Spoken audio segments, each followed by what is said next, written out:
Milestone leveling didn't become popular because it was designed better. It became popular because XP systems in D&D failed to measure what actually matters in a campaign. So DMs just said, screw it, I'll level you when it feels right, which is basically admitting that a core reward system doesn't work. In the last DM mechanics video, I talked about a way for creating wizards to make spells, and now we will reward the whole party for moments outside of combat, in and outside of combat, actually.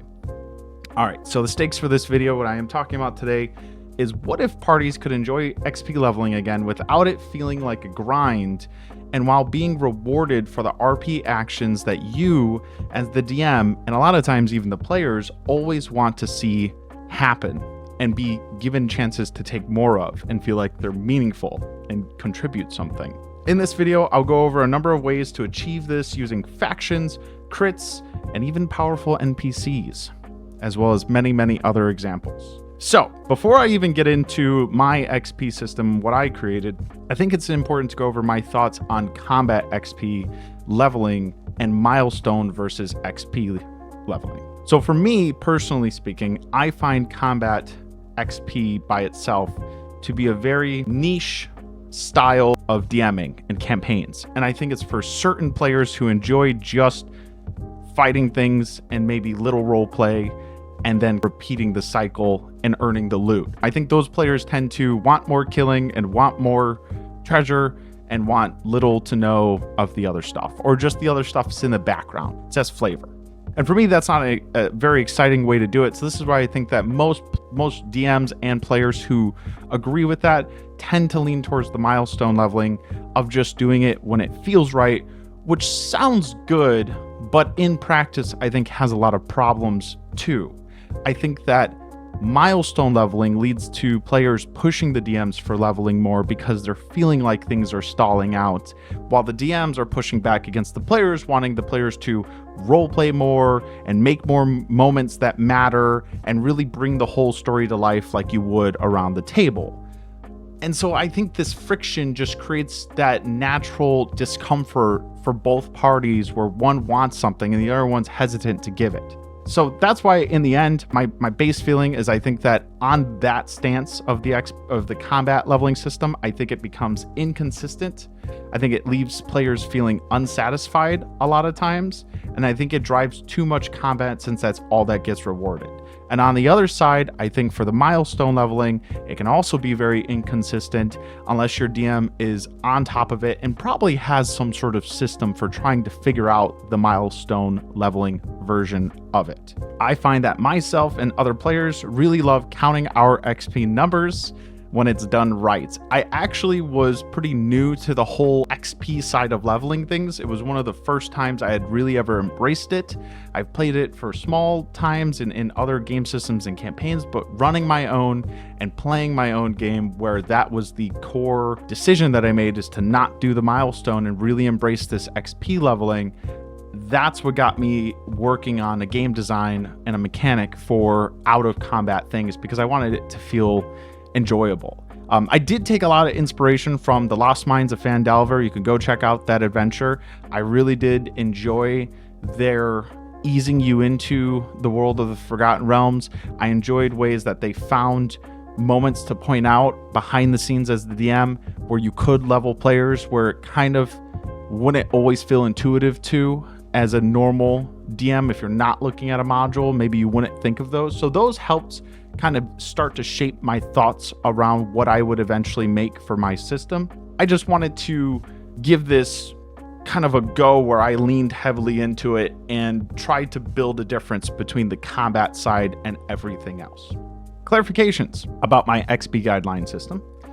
These can and should be earned in and outside of combat. That is something that I want to stress for this. Obviously, when I go over some of these examples, for instance, crit moments where you literally get a crit at a key moment, that could happen very much likely inside of combat and outside of combat at moments where it's really important and you get that roll you need.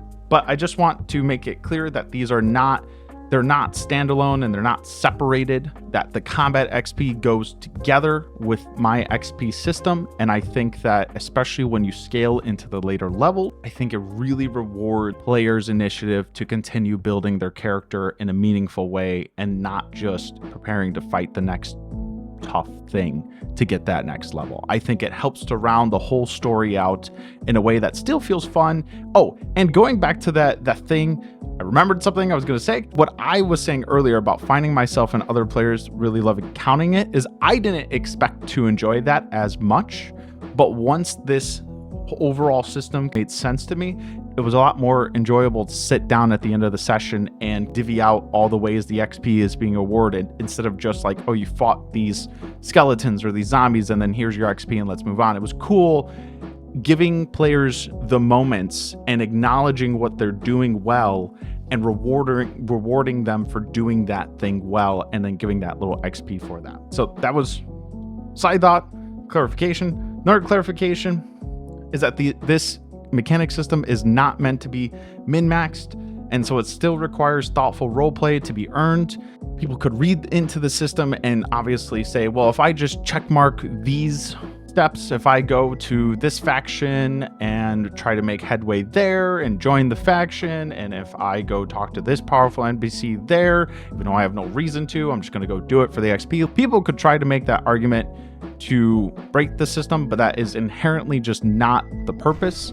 The purpose is more just to reward people who want to feel rewarded for roleplay and exploration, and even in combat roleplay. I don't just mean out of combat, in combat as well, is to reward that and to incentivize people who maybe aren't as comfortable doing those things, that they get something for doing it if it is their first time, or if they are stepping outside their comfort zone.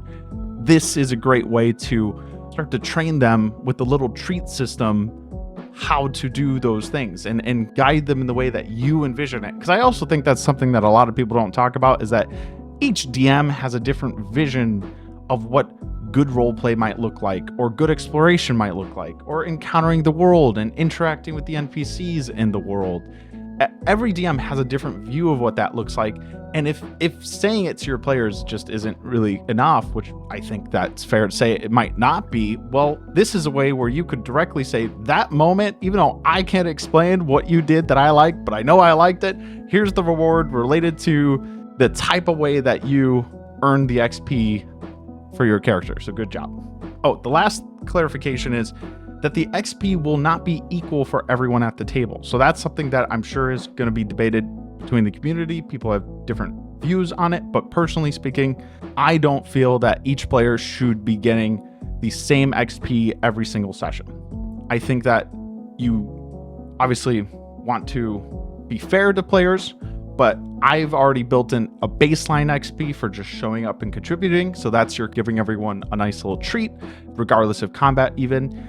But then beyond that, I think you should reward people individually for the moments that they make meaningful of the story. That's people coming together and giving their part to the story, and that should be rewarded individually, not just everyone gets the same because you don't want to leave someone out. You give everyone a little bit of something, but then you can highlight the people that are stepping up and above and beyond.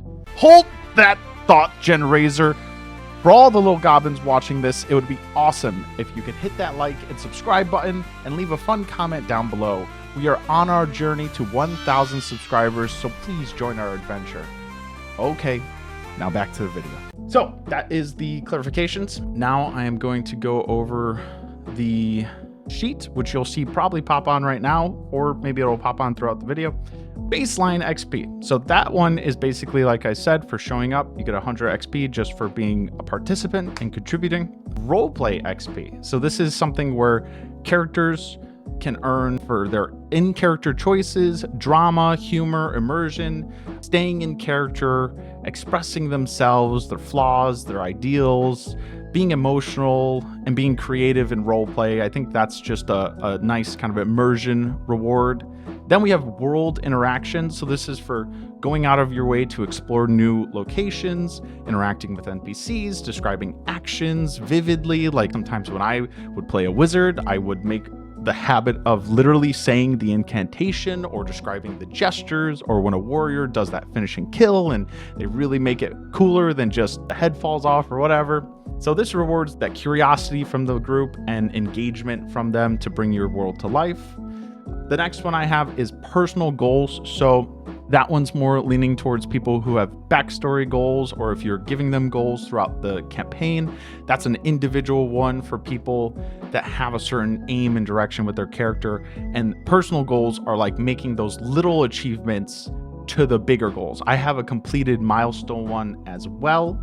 So this one's the personal goals, heroic and clever moments. So that one I actually just had that I can use it as an example. My last session, I have a custom inspiration table, which I should probably make a video on at some point. But for right now, for the sake of time, there's one part to the custom inspiration table called We Planned for This.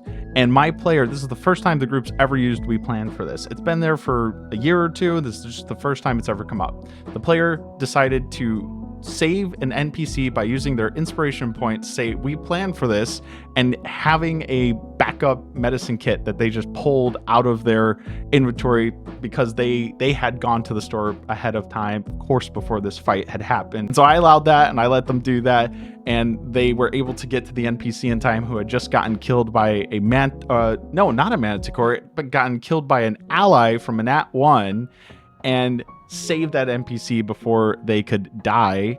And in that moment, it was very clever, it was very clutch and heroic, using their inspiration in such a meaningful way. So that's one that you could reward XP for. Critical moments. So this is literal. So this is just like, I don't know how many times I've been in a moment where in the back of my head, I may not be telling the players, but I know that this roll is important. And if they make this roll, I'm already seeing how a bunch of things could change in the campaign, right? Or the big bad evil guy, right? You get that crit to kill the big bad, and that is at the perfect moment where it just feels so rewarding and you want to give them a little extra for it. Or a fight's going wrong and someone crits to push the fight in the other direction. That's what the crit moments is for. Is it could be for combat, but it could also just be for role play or for exploration type of check. You need to find clues of something. Anytime that someone hits a crit at that moment, that really just feels satisfying. That's what that's for.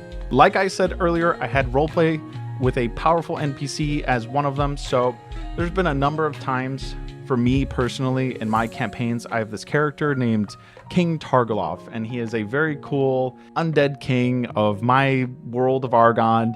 And he was a very powerful NPC for the players to roleplay with. It was one of the first times that my group was feeling the oh shit moment of like being around this guy. There was this aura that I'd always build up with him, whether it was using other NPCs around and their reactions to him, or just the way he made the environment change with his presence, not even in combat, but mostly social. And it really gave a weight to his words that I think left a lasting impact with the players. Well, what I think should be rewarded XP wise for that exact situation is if players take the time to encounter a character that you craft like that, and they make a compelling roleplay moment, interaction moment with that character. Regardless of roles, they just put off a show that you feel like is what you're looking for. You should give that to them as a XP bonus at the end of the session, as look at you putting that out there with this character that I made to be a little intimidating or a little off-putting or something. So I think that's a good one. So any lords you could think of, kings, powerful wizards, powerful beings, anything like that. The next one is advancing in a faction. So this one's pretty cut and dry. It's simple. Basically, if you have any factions in the games you're running and people join the faction, you could get XP for that. You earn your first rank in the faction. However people do ranks, I'm going with the assumption of a Forgotten Realms type faction where there's getting your next rank is at rank 3, and then you earn a significant title or a high rank later. Each of those milestones within the faction can give you XP as well. Interesting one here, number 9, I have story consequences.